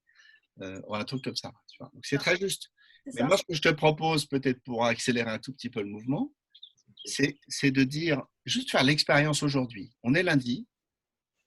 Comment tu pourrais dire à Cyril, quand tu veux le document, à quel moment tu le veux, et qu'est-ce qui va se passer si tu ne l'as pas à ce moment-là? Qu'est-ce qui va se passer pour toi? Tu vois, je ne te parle pas de le menacer. Juste, tu en as besoin. Je n'avais pas compris. Ouais. Non, mais ce n'est pas clair. C'est moi qui n'étais pas clair. Qu'est-ce qui se passe, à part le fait qu'il va chanter comme un oiseau? Qu'est-ce qui se passe si tu l'as pas? Parce que comme tu le dis là, moi je vais te dire, moi j'entends, elle en a besoin parce qu'elle est perfectionniste. Pour de vrai, elle n'en a pas vraiment besoin, tu vois. J'ai le temps. Ouais. Tu vois? Est-ce que tu pourrais dire, j'en ai besoin pour mercredi matin au plus tard, parce que je dois m'en servir pour je sais pas quoi. J'en sais rien. Fais l'expérience, on s'en fout de la vérité. Est-ce que tu pourrais lui dire ça, Cyril? Ah oui, je peux lui dire ça. Je peux lui dire, Vas-y, fais-le. oui, allô Cyril, on avait convenu que tu m'envoies le compte-rendu de la réunion. J'en ai besoin pour avancer sur la prochaine proposition. Je voudrais y travailler cet après-midi. Est-ce que tu as la possibilité, tu as le temps pour me l'envoyer avant la fin de la matinée? C'est possible pour toi ou pas? Tu me laisses le choix. Non, c'est pas possible. Ah, oui, mais au moins, c'est pas Je peux possible. lui laisser le choix parce que en plus, en étant en télétravail, je connais pas, j'ai pas tout le détail de la charge de travail qu'il a sur la journée. Oui, mais moi, ça me va, tu vois. Enfin, je sais pas, je connais pas je ne vais pas rentrer dans la relation. Et j'imagine que Cyril, c'est pas un type qui cherche à échapper forcément à ses obligations. Simplement, là, tu entends qu'il te dit non. Moi, je ne l'ai pas entendu le coup d'avant. Quand il te dit oui, oui, je vais le faire, tu ne sais pas du tout quand tu vas l'avoir. Là, il te dit non, pas aujourd'hui. J'en sais beaucoup plus. Et là, tu peux lui dire non, mais si, en fait, j'en ai besoin. Mais j'ai une équipe qui me dit jamais non. Jamais. Parce que ça fait 1 an que j'ai pris, je ne vais pas raconter ma vie là, je vais laisser la parole aux autres, mais ça fait 1 an que j'ai pris la direction de cette structure qui a été managée par une autre personne avant, qui ne laissait pas le choix. Et je suis avec une équipe qui est habituée à un certain mode de management et c'est à moi de changer aussi leurs habitudes. Mais moi, je voudrais savoir, excuse-moi, qui est en conflit là dans l'histoire? C'est toi ou c'est eux? Ils sont en conflit ensemble. C'est un conflit de besoins, tu vois. Elle a besoin du document. Lui, il a besoin de faire autre chose. Tu vois, c'est vraiment un désaccord. C'est-à-dire qu'elle, elle le veut maintenant. Audrey, tu veux le document maintenant. Cyril, il veut le faire plus tard. Voire jamais, j'en sais rien. Peu importe, on s'en fout. Mais là, c'est un exemple, mais le conflit, j'entends, lui, il a une façon de fonctionner et moi, j'en ai une autre. Et de temps en temps, c'est un vol, c'est les fameuses plaques. Oui. C'est-à-dire que de temps en temps, ça peut… voilà, parce que lui, il comprend pas pourquoi je demande ça et moi, je comprends pas pourquoi il me le donne pas. Oui. Et si tu exprimes plus clairement ton besoin, en quoi tu as besoin de ce document, tu vois, quand tu dis j'ai une proposition à faire, c'est le témoignage que je voulais apporter, c'est-à-dire que j'y travaille. Bien. Mais je préfère qu'on montre, tu vois, que d'en parler. Je trouve ça plus parlant. Merci à toi. Tu voulais dire autre chose ou est-ce qu'on peut s'arrêter là? Non, c'est bon. Mais je trouve ton intervention très, très calibrée, très bien faite. Merci Audrey. On remercie. Alors le jeu, c'est qu'on remercie nos amis Alexandre et Amélie pour les dérouler, tu vois, pour les sortir de leur rôle. Alexandre n'est plus Cyril et Amélie n'est plus Audrey. Merci à vous deux. Je veux dire que les deux personnes qui ont été utilisées pour jouer leur rôle jouaient très bien leur rôle. Hein. Ouais. Connaissant les deux. J'ai une petite question. Merci beaucoup pour ton intervention de ce soir que j'ai trouvé superbe. Je suis arrivé un peu en retard parce que justement, je discutais d'un conflit avec mon ARH externe, avec un de mes salariés. C'était plutôt drôle quand j'y pense. Tu parles du conflit comme d'un vecteur positif pour développer l'entreprise, l'entrepreneur, les gens et leurs relations. Familialement, moi, j'ai toujours eu beaucoup de conflits et qui ne laissaient pas de marque. Et par contre, j'ai vu des conflits qui laissaient des marques et qui laissaient beaucoup de ressenti derrière eux, parce que arrivé à un point de non-retour, peut-être les gens ne voient plus le conflit comme quelque chose qui fait grandir, mais plutôt comme quelque chose qui heurte, qui blesse. Est-ce que ce genre de conflit, comment tu le vois? Comment pour revenir après avoir dépassé le point de non-retour où un conflit a blessé quelqu'un et qui fait que ça laisse, là, on n'est plus dans un après-conflit qui n'est pas du tout positif. Alors, je ne sais pas à quel moment tu es arrivé dans l'intervention. Ce que je dis au début, c'est que vraiment, mon ambition, c'est d'aider les gens à éviter que le conflit ne dégénère en violence. Et la violence, c'est quand justement on arrive à blesser des gens, quand voilà, on a dépassé ce point, et spécialement quand il y en a un qui veut, soit qui se fait violence en se taisant, en renonçant, voilà, en s'écrasant, soit, et en même temps, il faut bien faire des concessions, hein, je veux dire, soit quand il y en a un qui cherche à imposer son truc.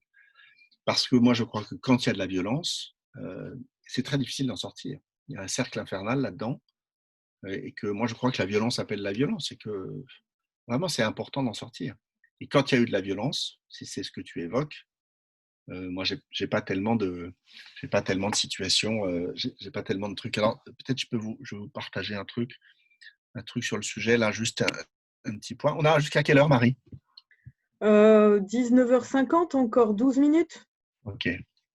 Donc, j'ai jamais fait de boxe, mais je sais pas pourquoi, j'aime bien le.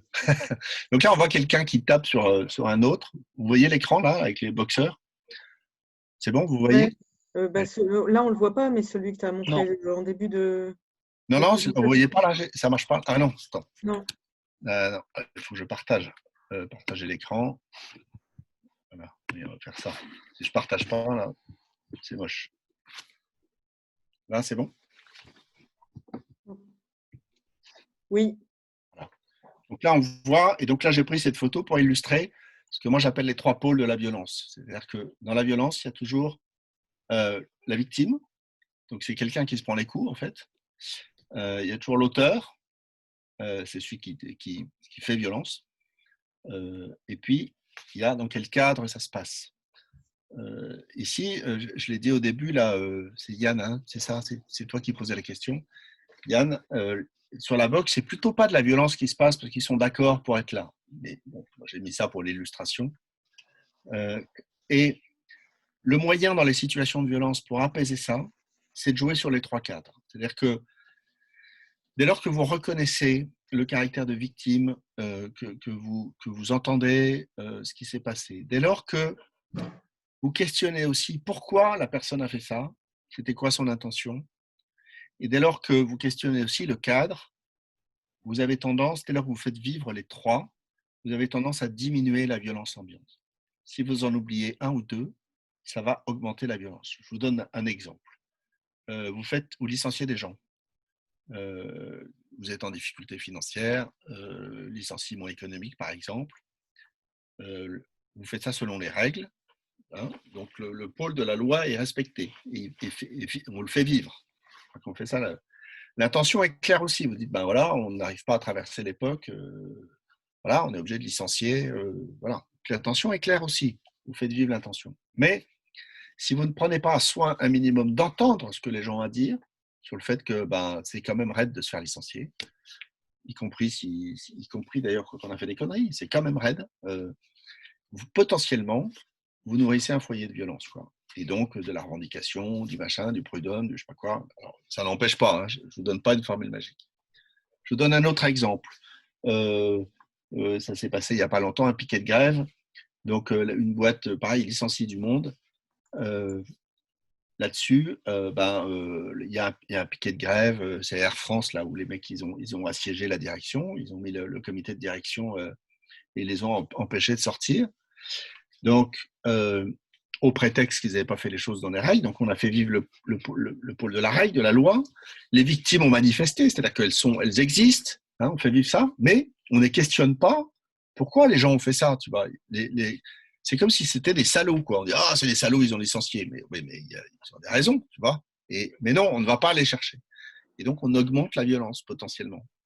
Et c'est vraiment, quand vous regardez comment fonctionne la justice, l'appareil judiciaire, il est fait pour ça. Il est fait pour diminuer ça. Le juge, c'est la loi.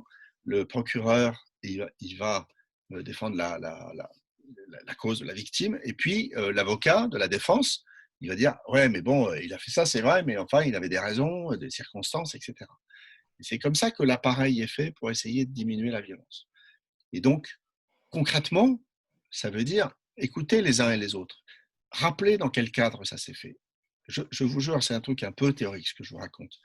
Mais en formation, moi, quand j'ai le temps, je fais des expériences là-dessus, où on fait jouer des situations, et qui peuvent être assez raides, des situations de violence. Et ensuite, on se démerde pour faire exister, pour que quelqu'un rappelle la loi, pour que quelqu'un rappelle que, ouais, mais c'était quand même difficile de vivre cette situation, de se prendre des coups. Pour que quelqu'un rappelle que, oui, mais si j'ai fait ça, c'est pour telle et telle raison. Hein, rappelle les 3 pôles, ça diminue, ça fait tomber la pression, ça fait diminuer la pression. je vous donne pas un truc magique qui marche à tous les coups. Hein. Je prétends pas ça. Je prétends juste que c'est une clé pour diminuer le truc, pour faire que ce soit un peu moins chaud, parce que la violence, en fait, ça ne se répare que quand il y a eu de la violence, ça ne se répare que comme une plaie, quoi. Donc il faut du temps, il faut du soin, il faut s'en occuper, quoi. Voilà. Je ne sais pas si je réponds à ta question, Yann, si ça t'amène un petit élément ou pas. Ouais, ça m'amène à un élément. Après, je me fais souvent la remarque de dire que on peut avoir cette réflexion là que tu nous apportes, et parfois être en conflit avec des gens qui ne sortiront pas du carcan qu'on s'est mis après un conflit. Oui, Parce qu'ils n'ont mais pas il faut faire envie sa part. effectivement de revenir sur la scène. Hein, Ouais, oui, il faut faites faire sa votre part, part, exactement. faire sa part, et bien sûr, on peut toujours dire l'autre c'est un con, tu vois, j'en sortirai Non, mais pas. ouais, je parle bien de. Ouais, Mais je trouve que c'est bien que tu dis qu'il faut faire sa part, en fait, effectivement. faut faire sa part et voilà, faire sa part. Je suis comme Audrey, je travaille sur moi. On a tous du boulot, hein, ça va, tu sais, moi je fais pas le malin. Je fais pas le malin.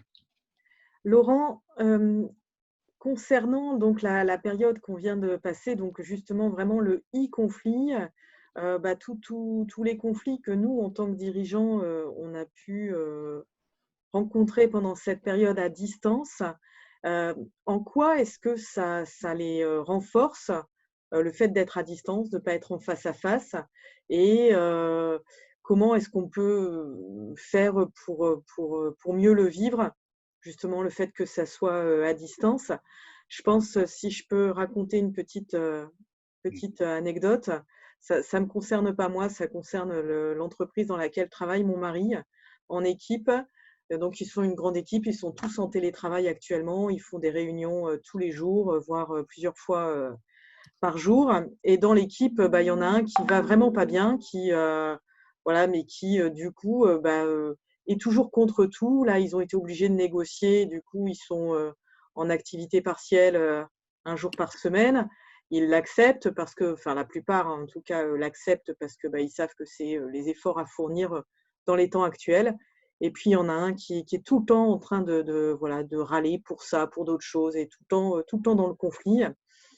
Et aujourd'hui, en fait, le manager l'a pris à part hier. Il l'avait pris à part à plusieurs reprises, et hier, en fait, il a compris que le gars, il était en plein choc post-traumatique, que ça allait pas du tout, et qu'effectivement, en plus, il a été malade, en fait, du Covid en début d'épidémie. Il a eu beaucoup de temps à s'en remettre. Du coup, en fait, toute l'équipe, ils se trouvent un peu cons là tous, parce que ils ont communiqué entre eux en disant mais c'est pas possible. Enfin, franchement, il comprend rien. Il est pas du tout dans Il le va mood. pas me prêter son cric, tu vois. On est exactement dans une situation de projection. C'est-à-dire qu'ils ont imaginé une situation. Ils ne sont Voilà. pas vérifiés. Ils ne sont pas allés. Alors ça, c'est vraiment… pardon. Alors on me dit, j'ai un peu la pression parce qu'on me dit que j'ai plus que 5 minutes. Et j'ai 3-4 choses à vous dire. Donc là, je réponds à ça, puis j'enchaîne sur le truc. Hein c'est l'exemple typique de projection. Bon, ils peuvent se rassurer en disant que quand même, ils ont réussi au bout du compte. Hein. Moi, je trouve que le confinement, c'est ce que je disais tout à l'heure, ça aggrave les choses parce que ça nous fait pencher, ça vient peser sur notre envie d'éviter, de nous retirer, de ne plus aller au contact. En tout cas, pour ceux que ça concerne pas tout le monde. Il y en a qui vont plus au contact facilement que d'autres. Il y en a, moi, j'avais un participant, il m'avait dit j'aime pas le conflit, mais j'aime la bagarre, tu vois, c'est presque l'inverse. Donc c'est intéressant aussi, mais le confinement, ça aggrave notre envie de plus y aller, quoi, et de laisser les tensions grandir terriblement, et surtout de laisser grandir les imaginaires mal placés, tu vois. C'est exactement ça, là. Alors, ils se sont imaginés des trucs. Moi, j'ai eu une boîte pendant 10 ans. Ma dernière boîte, c'est 10 ans, et on était entièrement en télétravail. Et la grande leçon que j'ai tirée de ça, on se voyait une fois par mois simplement.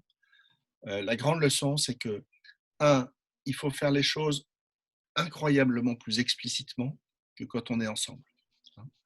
Donc, par exemple, on avait une réunion tous les matins, un quart d'heure, 20 minutes, pour dire comment je vais, de quoi j'ai besoin. Le comment tu vas, tu peux pas le faire faut le faire comme au CJD, en fait. Bon, heureusement, j'étais déjà au CJD, j'ai appris ça. Il faut le faire comme au CJD, pour de vrai. On faisait une météo tous les matins. Voilà. Courte, évidemment, on ne prenait pas 2 heures, mais et moi, je n'avais pas une énorme boîte, mais on faisait une météo tous les matins. On était dans l'explicite. Et plus on est confiné, plus on est loin les uns des autres, plus il faut faire de l'explicite. Ça va si on refait le sondage là maintenant, Marie? Oui, alors je l'avais préparé. Est-ce que. Et ouais, non, mais attends, ça, du coup, ça n'a pas fonctionné. Donc, attends, si, sondage 2. OK. Allez, hop, je le lance. Donc, entre le début et la fin de cette plénière, j'ai moins d'aversion. C'est la même Ouais. chose ou j'ai plus d'aversion. Donc, si vous vous souvenez, hein, il faut faire l'exercice de dire, tiens, de 1 à 5 où j'en suis, et comparer avec le numéro que vous avez mis en début, et dire, tiens, ben alors j'ai baissé, j'ai moins, c'est la même chose, ou j'ai plus, quoi. C'est juste pour voir si ça a servi à quelque chose que j'ai raconté.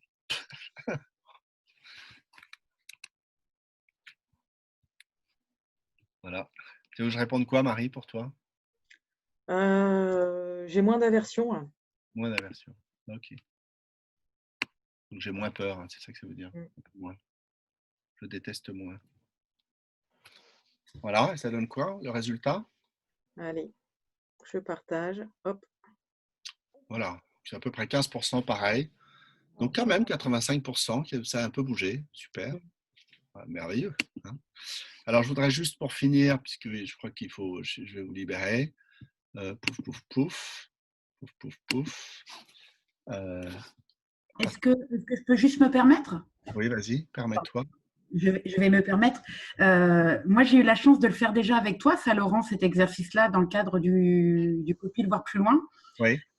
Et là, ce soir, en fait, ça m'a bluffé parce que ça fait plusieurs mois et j'ai pas du tout la même réflexion et j'ai l'impression d'avoir vraiment compris ton process et ce que ça m'apporte aujourd'hui, en fait, parce que justement, il y a eu une première fois. Et c'est juste pour dire aux autres JD, là, faites peut-être pas l'économie de revenir là-dessus et de pas juste le faire là ce soir, juste comme ça et de pas. Voilà, c'était juste pour apporter ça. Merci, Katia. Merci. Ouais, j'ai été dans Scopil pendant 8 ans, je crois, voire plus loin. Merci à toi.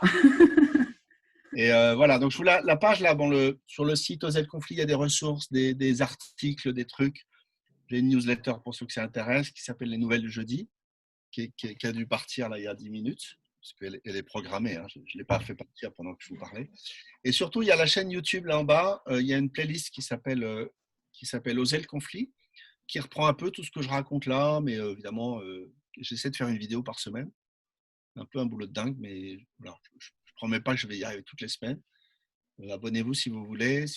Voilà, moi, je serais heureux de vos retours si ça vous intéresse. C'est gratos, évidemment. Voilà, allez-y. Voilà. Et la dernière chose que je voulais dire, c'est que, en fait, je voulais dire 2 choses.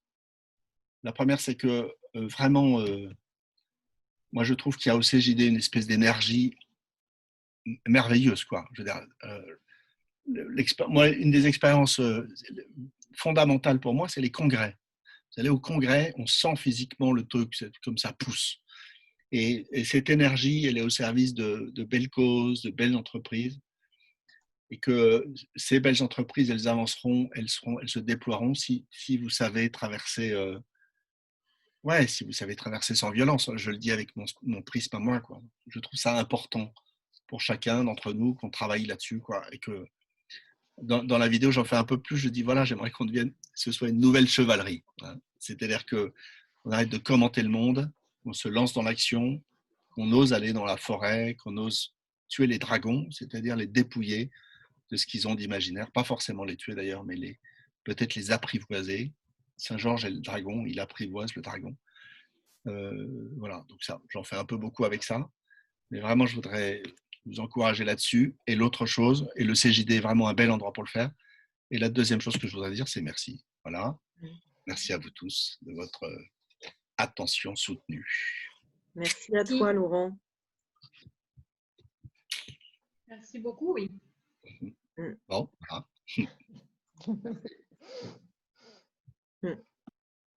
Un petit mot peut-être de clôture chacun ou juste un petit mot?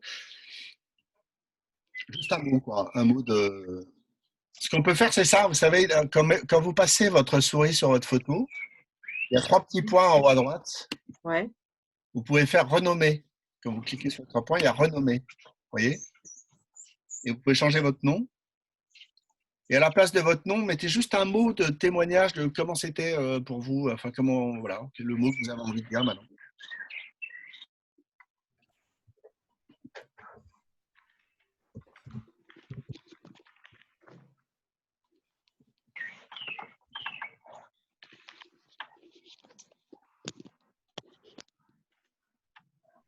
Surprenant, je vais oser, enrichissant, du grand Laurent, oui, c'est du grand Laurent. Top, merci. Envie d'aller plus loin, vive le conflit. Super, optimiste, disruptif, encore, très enrichissant. Enrichissant, et voilà. Bien, chers amis. Je suis désolé, je suis avec un mobile et je ne peux pas changer de nom a priori. Eh ben, dis-le ton nom. Un grand merci. Et, moi, j'ai trouvé ça super intéressant. Bon, merci beaucoup. Merci, Alexandre. Merci, Donc, bon appétit à tous. Merci. Alors, ceux qui veulent, Laurent, tu peux rester un petit peu. Et puis, ceux qui veulent rester discuter un petit peu peuvent. Je laisse la salle ouverte et j'y reste. Yes, merci, bonne soirée. Merci. Merci beaucoup. Bye. Salut Laurent. Ciao.